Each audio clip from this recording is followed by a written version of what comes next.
Olá, muito bom dia a todos. Eu sou o Rodrigo de Novaes, médico, professor universitário, escritor e assino meus romances com o pseudônimo Corisco Moura. Vocês estão no Samba, Prosa e Rapadura, o seu canal sobre diversidade, humanidade e arte. Essa gravação também pode ser acessada pelo canal Corisco Moura do YouTube. Então a gente vai discutir um pouco, né, sobre a teoria política, um pouco também sobre o que é direita e esquerda. Por que a gente vai discutir isso? Era algo que as pessoas já acompanhavam, né? Acompanhava esse conhecimento, essa noção que o quê, né? Saiu uma pesquisa recente e encontrou que entre os petistas uma quantidade muito grande se identificava com a direita e entre os bolsonaristas muitas pessoas se identificavam com a esquerda. O que a gente tem disso? A gente tem o que a gente já sabe, né? Que é uma sociedade ignorante, que não sabe o que é direita e o que é esquerda, né? As pessoas elas se mobilizam, se posicionam é, motivadas por um senso comum, né? Elas nem sabem o que está acontecendo, o que essa pessoa está falando, que tipo de pensamento ela defende ou não. Tá? Então, assim, vamos começar.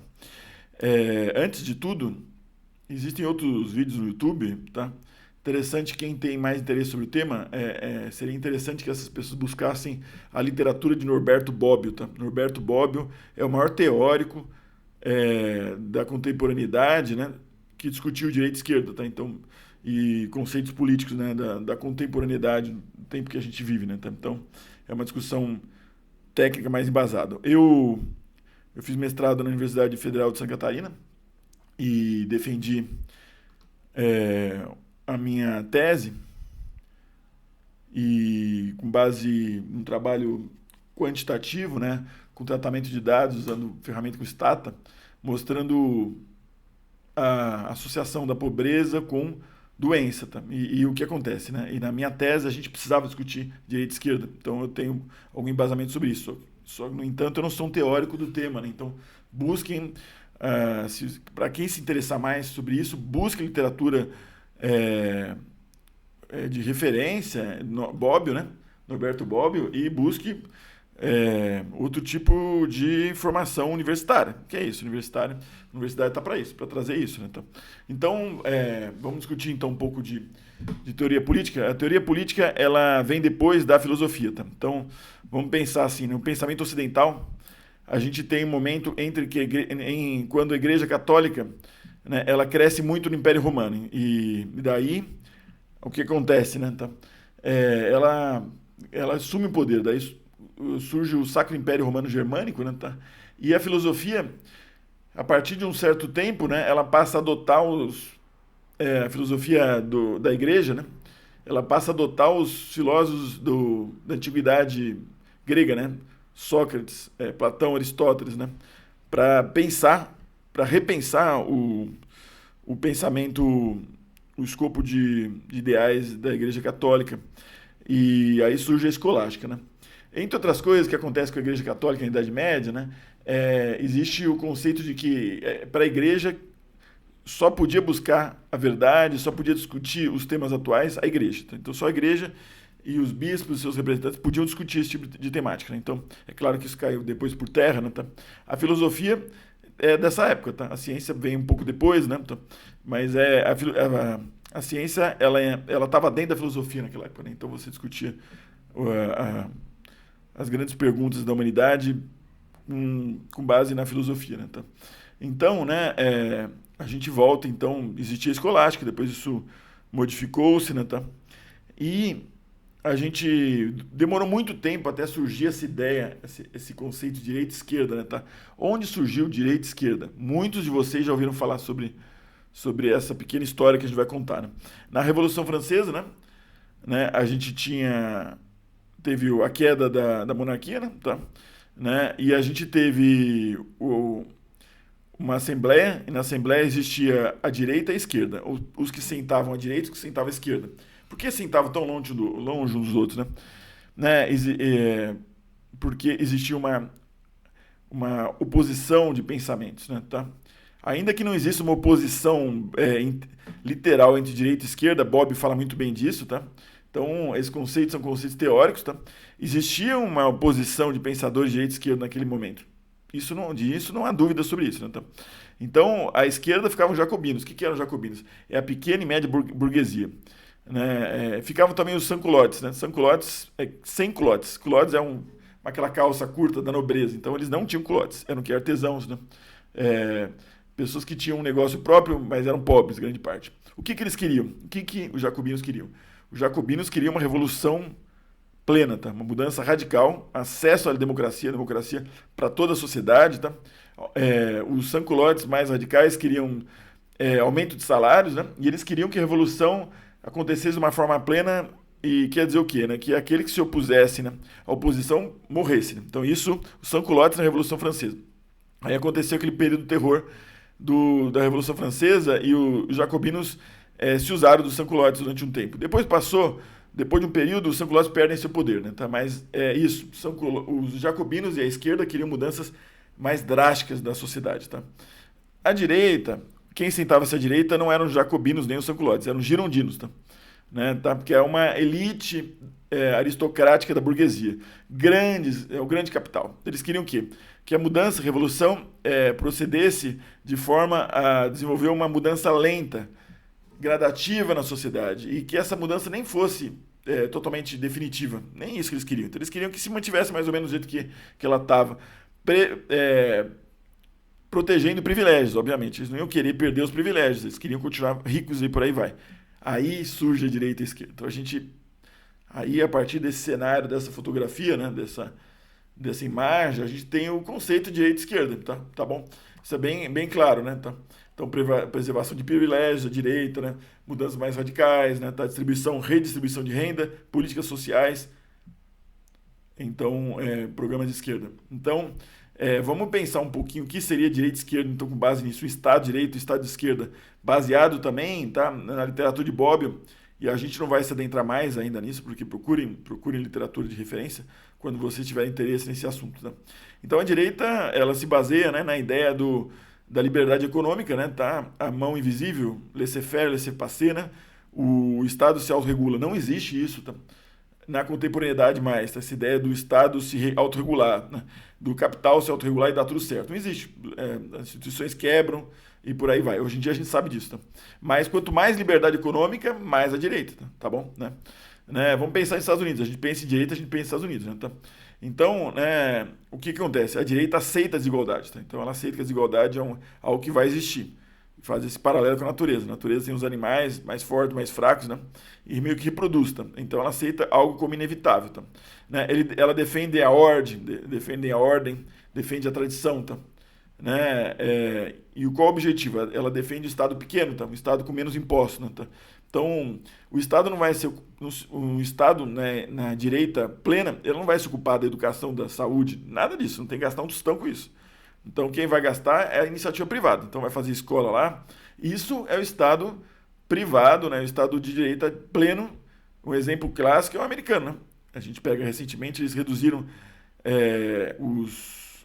as políticas sociais deles, né? Então, no Medicaid. Então, não existe saúde para ninguém, a não ser que você esteja miserável, passa muita fome ali. Então, não existe uma saúde pública como o Brasil SUS, né? Então, então, voltando, né? Defender tradições, defender ordem, tudo, por aí vai.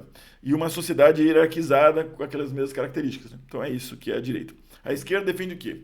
A esquerda defende uma igualdade ou uma menor desigualdade entre as pessoas. Tá? Ela defende um Estado mais amplo, tá? Um Estado mais pesado, que caiba dentro dele políticas de saúde e educação. Tá? Então, ela defende que as pessoas tenham acesso à educação, tenham acesso à saúde, todo mundo deveria ter um lar. É um pensamento que se aproxima um pouco da Declaração dos Direitos Humanos. Todo mundo, toda criança tem direito à educação, tem direito a uma família. Todo mundo tem direito à educação, família, saúde, né? Então é isso, as pessoas iguais, né? Um contexto utópico, né? Então, e para isso, o Estado, segundo Bobbio, ele deveria se ocupar também de reduzir essa desigualdade. Então, o Estado tem esse papel, não só o papel de legislar, de organizar a sociedade, mas diminuir a desigualdade. Tá? Então, para isso, ele deveria se ocupar de políticas sociais. Tá bom? Vamos lembrar aqui, tá? Um país assim, típico de... A gente fala, Bobbio diz, não existe... a gente, na teoria política, né? A gente fala de situações utópicas, né? Tá? Não existe, hoje em dia, extrema-direita nem extrema-esquerda, tá? Vamos pensar na China. A China é uma extrema esquerda? Não. A China tem um capitalismo absurdo lá, né? A gente tem você, com capital, você consegue fazer o que você quer, tá? Então, assim, existe uma desigualdade? Existe. Então, não tem nada de esquerda. Existe componentes de um Estado enorme, tá pesado, né? Mas, ao mesmo tempo, existem facilidades para o capital. Então, assim, existe desigualdade muito grande, tá? Então, a gente tem o que seria isso, né? É claro que é mais para a esquerda, mas... Então, os Estados Unidos, ele tem uma política mais de direita. Então, assim, o Estado, os impostos são menores, né? Tá certo? Então a gente vê isso, né? Então, por exemplo, país de direita, a gente tem com governo de direita, a gente tem os Estados Unidos, tá? País com governo de centro-esquerda, a gente tem, por exemplo, a França, a Inglaterra, por incrível que se pareça, com NHS, saúde pública, tá? Né? Com educação, grande parte pública, é de centro-esquerda, tá? Né? Então, França, Suécia, Canadá são países de centro-esquerda. Né? Então, e a gente tem várias situações ali. O Brasil tem uma Constituição de centro-esquerda, tá? O Brasil tem saúde e educação universais, tá? Já você pega o Chile tem uma organização de centro-direita pela sua Constituição, né? A gente tem o quê? Para você ter acesso à saúde, você tem que pagar, né? A Previdência, tem esse problema da Previdência deles, então eles têm um ambiente mais de centro-direita do Estado, historicamente, né? Tá? E daí, então a gente pensa assim, né? Então pensa na história recente do país, né? A gente pega, por exemplo, o PT. O PT era um governo, instituiu um governo de centro-esquerda. Por que centro-esquerda e não esquerda? Porque ele defendeu os privilégios de latifundiários e por aí vai, né? E, no entanto, ele teve políticas inclusivas, muitas, né? ProUni, FIES, garantiu amplo acesso, tá? Da população à escola, a população negra começou a ter acesso à escola, tá? Repensando esse conceito que a gente está longe da utopia, mas a gente está discutindo o que aconteceu em cada governo, uma redução de desigualdade. E o Brasil é um dos países mais iguais do mundo, tá? Então a gente tem que pensar isso, né? Tá?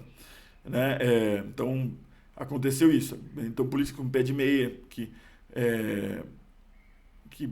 gera benefícios para a população pobre, que vai bem no colégio, por aí vai. As políticas de distribuição de renda, como o pessoal fala, política Bolsa Família, muito criticadas, né, tá? Elas não existem só no Brasil, isso é importante dizer, né, tá? Então, agora, reduzindo essas dúvidas, grandes dúvidas aí da sociedade, ela existe em muitos países que a gente usa como referência, né, tá? A Suécia tem um monte de política de distribuição de renda, tá? Monte. O Canadá tem monte, tá? Eles identificam a população mais vulnerável e existem políticas que vão fazer essa pessoa ficar menos vulnerável, tá? Né? Então isso não é uma coisa do Brasil, de país de esquerda, assim, então tem muitos países de centro-esquerda que se concebe com base nessa estrutura, tá? E daí a gente pensa, né? Então aconteceu esse governo, por exemplo, do PT, ele não foi de esquerda, mas ele foi de centro-esquerda, teve muitas políticas inclusivas. O governo Bolsonaro, por outro lado, tem o escopo clássico de direita em muitos aspectos, né, que defende tradição.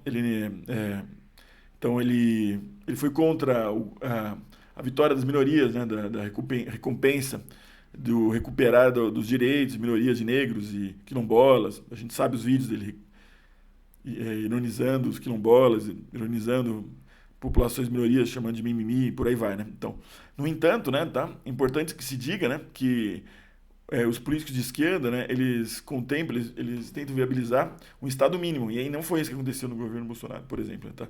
Foi um Estado pesado, foi retirado dinheiro da educação e da saúde sem reduzir imposto, ninguém tentou reduzir imposto. Foi um dinheiro que foi direcionado para o bolso de muitos políticos, né? Então aconteceu isso, né? Reduzir imposto? Não. Mas o gasto com a saúde e educação, com aquele imposto todo, ele seguiu proporcionalmente aumentando, crescendo de acordo com a inflação? Não. E não aconteceu nada disso, né? Ele foi... Daí a gente tem a história do orçamento secreto, por aí vai, né? Então, pessoal, isso é direita, isso é esquerda, tá? Então, uma política de redução de desigualdade, uma política de esquerda. Uma política no sentido de manter privilégios, manter o país como está, uma política de direita. Tá? Então, a gente tem ambientes híbridos, né, como o centro, tá?